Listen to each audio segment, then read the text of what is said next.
What if everything you're scrolling through right now is slowly stealing something from you, and you don't even feel it happening? Well, this is a testimony of a woman who died for several minutes and was brought back to life. And what she saw is something everyone really needs to hear today. So stay with me till the end of this video as I share her encounter with you. But before I begin, I would want to know where you are listening from in the comments section. That way we can build a strong believers community. If you have done that, may God bless you. Also, don't forget to like and share this video if you find it helpful. Now relax and listen as I share this message with you. My name is Hannah. I'm from Manchester, England, and I was 24 years old when I died.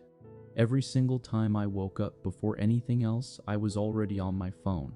Instagram first, then Twitter, then back to Instagram because I had a notification. Someone had commented on a photo I posted 3 days ago, and somehow that felt urgent. Somehow that felt like it needed my eyes before anything else did. I tell you that detail because it matters. It matters more than I knew then. By 11:30 that morning, I was on the floor of my flat. I had a severe allergic reaction. The doctors think it was something I had eaten, though even now the exact cause is still unclear, and it triggered cardiac arrest. No history, no warning signs I had recognized. One moment I was standing in my kitchen reaching for my phone charger, and the next the world went sideways and the floor came up to meet me and everything got very, very quiet.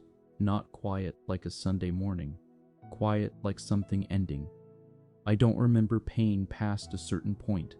That's something I didn't expect. I always imagined dying would involve a lot of pain, but there's a moment, and if you've ever been under general anesthetic, you'll know something close to it, where the body simply releases, where it stops fighting and just opens its hand and lets go. And I left. That's the only language I have for it. I left my body. I was above it, looking straight down at myself on the kitchen floor, the phone charger still in my hand, my hair across my face, wearing the old university hoodie I always wore on days I wasn't going anywhere. And I remember thinking very clearly, that's me. That's actually me down there. I wasn't frightened. That was the strangest part. I had spent years being afraid of death in that background. Low-level way most people carry it. Never front of mind, but always there. And now that I was in it, the fear was just gone, like a coat you take off when you finally get inside somewhere warm.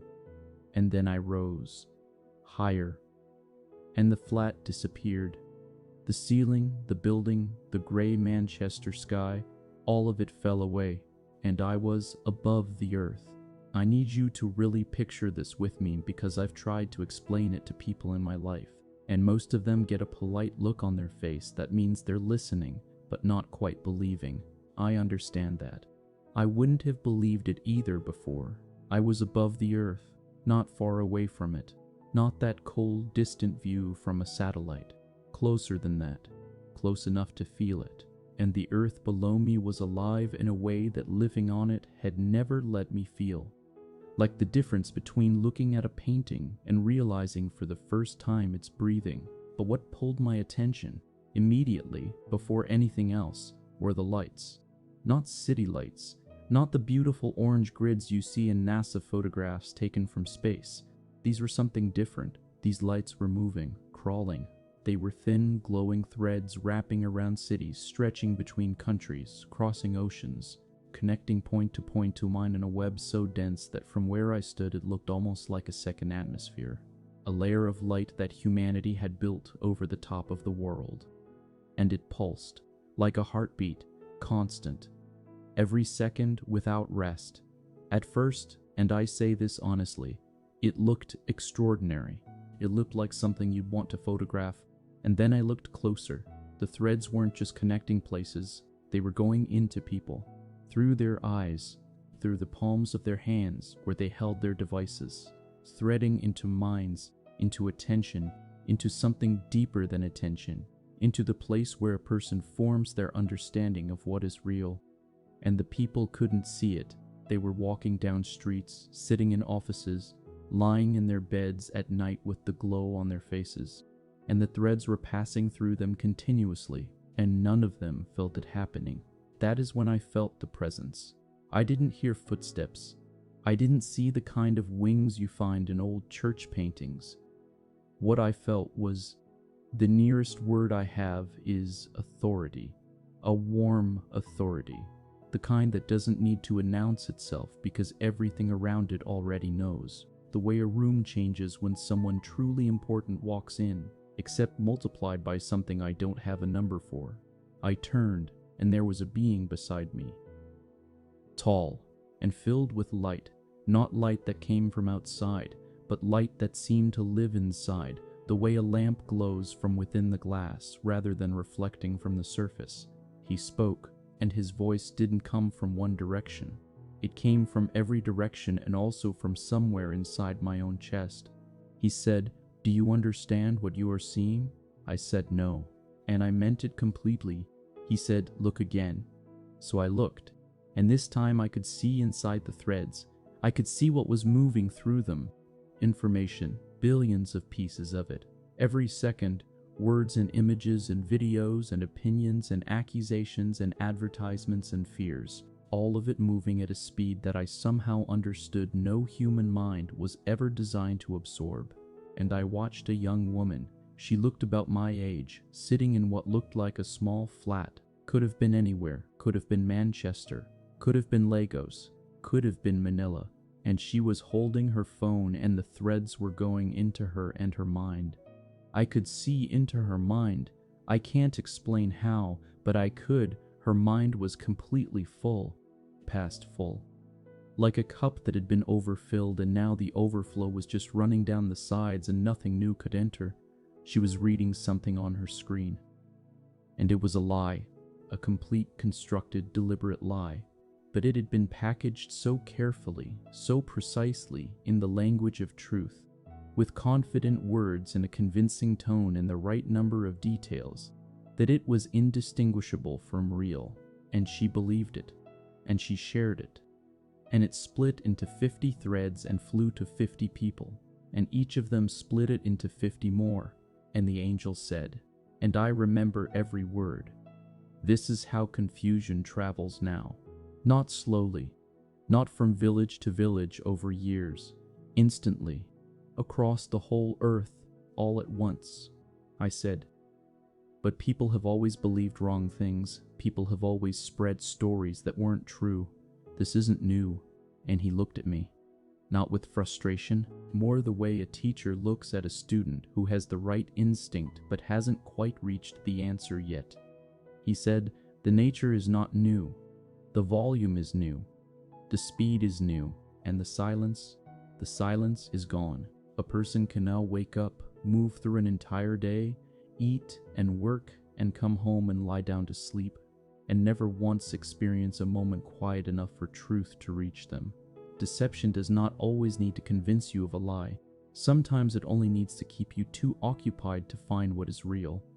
That settled on me slowly, the way cold settles into a room when a window has been left open. Because that was my Tuesday morning. That was me before the floor, awake before the day started, already inside 100 other people's narratives, already holding opinions about things I hadn't thought through, already tired from information before I had done a single real thing. And the angel said it without pointing at me. He said it like a doctor reading a chart. Not to wound, just to name what was there. He said, "A mind that is never still cannot hear clearly, and a heart that is always full of noise cannot feel the things it most needs to feel." Then he showed me something that I have not stopped thinking about for a single day since I came back. He showed me a young man, my age, maybe slightly older, sitting in a dimly lit room, and the threads around him were thicker than around others, concentrated the way roots bunch and thicken at the base of a tree. And he was live streaming, broadcasting himself to hundreds of people who were watching him in real time.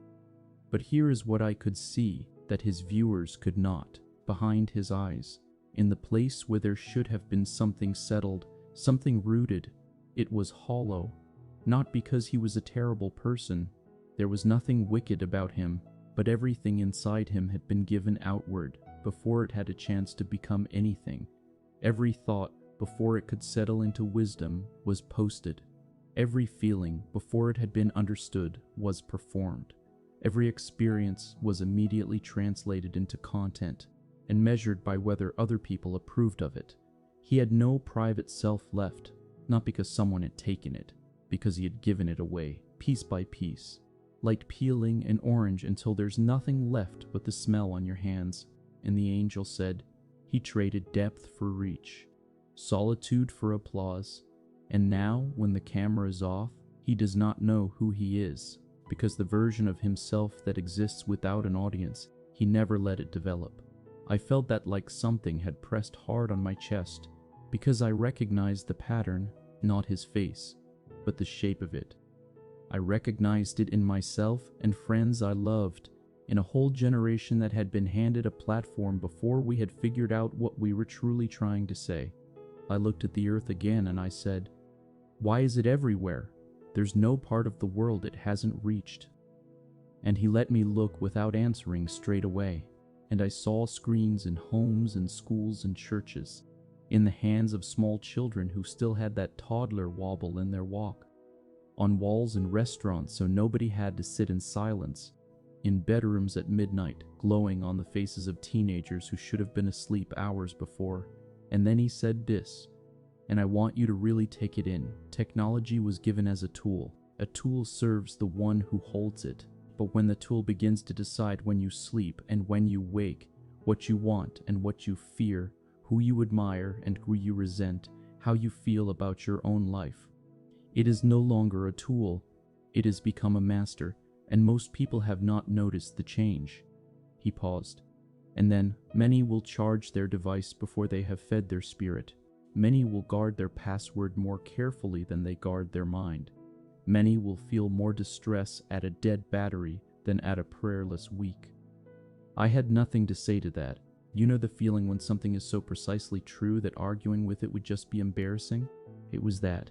Then the view shifted. I don't have better words for how movement happened in that place. And I was looking at what appeared to be a church. A Sunday service. People seated in rows, someone at the front speaking, and the room had the feel of something meant to be holy, but the threads were there too. Even here, I watched a woman in the third row with her phone angled low, half hidden beneath her order of service sheet, scrolling while the sermon continued above her head. I watched a teenage boy whose thumbs were moving under the pew. I watched a man who was technically standing during worship, mouth moving with the words, but his eyes had gone to the notification that had just buzzed. And in each case I watched the same thing happen, the moment of real connection, the moment when something in the room was beginning to open in them, when prayer was starting to become an actual conversation rather than a rehearsed speech. That moment was interrupted, cut, and they tried to find it again, but it had already passed. The way you try to hold on to a dream in the first seconds after waking and feel it dissolving, no matter how tightly you reach. The angel said, "This is the generation that will spend 2 hours scrolling and 2 minutes praying, and then sincerely ask why God feels distant.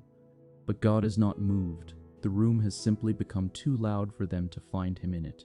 And then, and this is the part that I think about more than anything, God does not fight for the scraps of attention. He does not compete with the notification.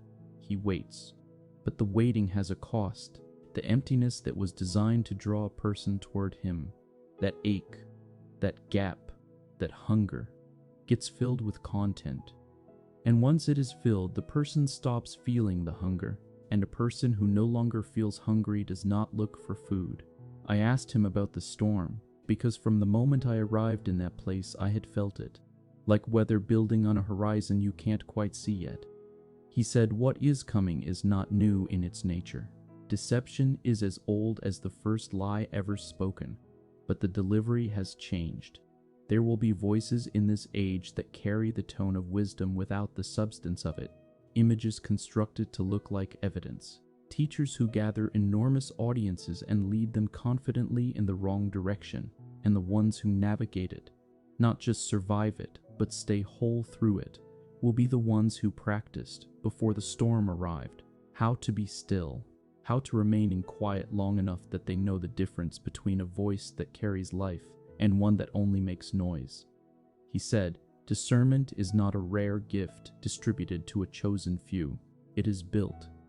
It is built the way muscle is built, through consistent, repeated discipline. It grows in silence. It grows in prayer. It grows in time spent with what is true, until the counterfeit feels wrong the moment it enters the room. And then he said something directly to me, quietly, like the rest was general and this part was personal. Go back and tell them. I want to stop here for a moment and just look at you. You are on a screen right now. I know that. I've known it the whole time I've been telling you this, and I understand the strangeness of it.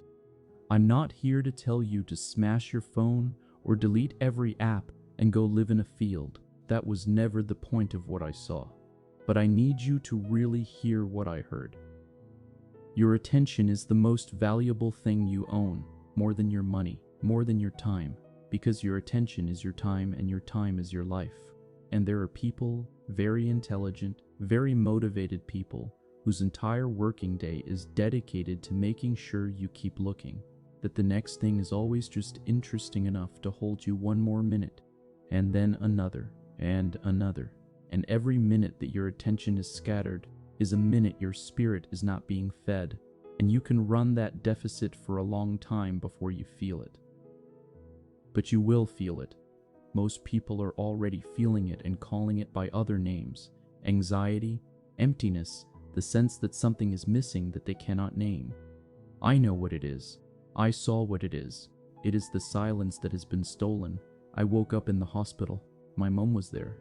She had driven up from Birmingham the moment she got the call, and she was sitting beside me, holding my hand in both of hers, doing that thing she does where she tries not to let you see she's been crying, but her eyes gave her away.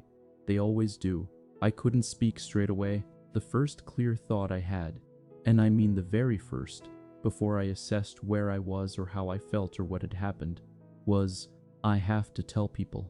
And the second thought, immediately after, I have to find a way to tell them that makes them put the phone down long enough to listen. The weeks that followed were the strangest of my life. Recovery was physical. Yes, the doctors were monitoring my heart. There were follow-up appointments and medications and a whole new relationship with my body and its limits. But the stranger recovery was the internal one. The recalibration, things that had felt urgent before. Staying consistent on social media, keeping up with everyone else's output, performing a version of my life for an audience, felt hollow in a way I couldn't push through or past. And the things I had always deprioritized, spending real time in prayer, sitting in quiet without filling it immediately, reading something slowly and letting it actually land, those things now felt like breathing, like something I hadn't known I was suffocating without. I changed my mornings. Before the phone touches my hand, I pray, not always a long, structured prayer. Sometimes it's just 3 sentences. God, my mind is yours today. Help me guard what comes into it, and help me hear you above everything else. Short, but real, but intentional, and I'll tell you what I noticed. When I began protecting the quiet, even just 20 minutes of it in the morning, I started recognizing things I hadn't noticed before. When a piece of information felt wrong before I could explain why. When a voice sounded authoritative but left me empty. When something designed to make me angry or afraid was doing exactly that, and I could name it before it took hold. That is discernment. That is what gets built in the quiet. I'm not standing here, or sitting here, or wherever you imagine I am, telling you that I have this completely solved. I still pick up my phone more than I should some evenings. I still catch myself watching something at midnight that I didn't intend to watch and can't tell you how I got there. The pull is real. I'm not pretending it isn't. But I know what I saw, and I know what was said to me, and I cannot unknow it. The storm is not coming one day in the vague future. It is here. The confusion is here. The overload is here. The voices that sound wise and are not. They are already speaking, and they have very large platforms. The question is not whether the storm exists. The question is whether you will be someone who practiced being still before it hit. I want to speak to you now, not as a crowd, as you, the specific person watching this, wherever you are, whatever time it is for you, whatever you were doing before you pressed play. If you have been feeling like something is missing and you cannot put a name to it, I want you to know that what I saw suggests the missing thing is not out there somewhere in the next video or the next scroll or the next thing someone posts. The missing thing is the quiet you have not protected, the conversation with God you have kept postponing, the real, unhurried version of yourself that only shows up when you are not performing for anyone. That version of you is not gone. It is waiting. Underneath the noise, it is waiting. You do not need a near-death experience to get it back. You just need to make a decision about your mornings, about your first 10 minutes, about what gets your attention before anything else does. Try it for 1 week. Before the phone, before the news, before the notifications. Give God the first quiet part of your day. Just sit with it. You don't have to have the right words. You don't have to feel anything dramatic. Just show up in the quiet and stay. I promise you, from everything I saw and everything I was told, that the stillness is not empty. It just takes a little time to remember how to hear it. And now I want to pray for you. Right now, wherever you are. Father, I thank you for the person watching this. I thank you that they found this video, because I don't believe that happens by accident.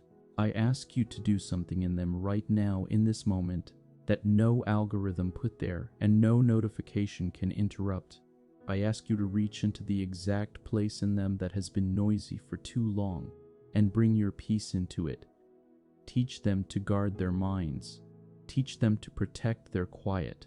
Give them the discernment to know truth from noise, wisdom from volume, your voice from the 1,000 other voices competing for their day, and wherever they are in their walk with you, whether they feel close or whether they feel like they have drifted so far they can't find their way back, let them know tonight that you have not moved. You are not hard to find. You are right there in the silence waiting. In Jesus' name, Amen. Thank you for watching. If this reached you today, please don't just let it pass. Share this with someone you love. Someone who you've noticed is drowning in their screen and doesn't know it yet. Someone who needs to hear that the quiet is worth protecting. And if you haven't subscribed to this channel yet, please do, because we are going to keep putting out stories, testimonies, and conversations that are trying to cut through the noise, not add to it. Stories that are worth your time. Like this video if Hannah's story moved you. It helps more people find it. It helps the message travel further. And sometimes the most powerful thing you can do is just press a button and let the right things spread. Thank you for staying to the end. Remain ever blessed.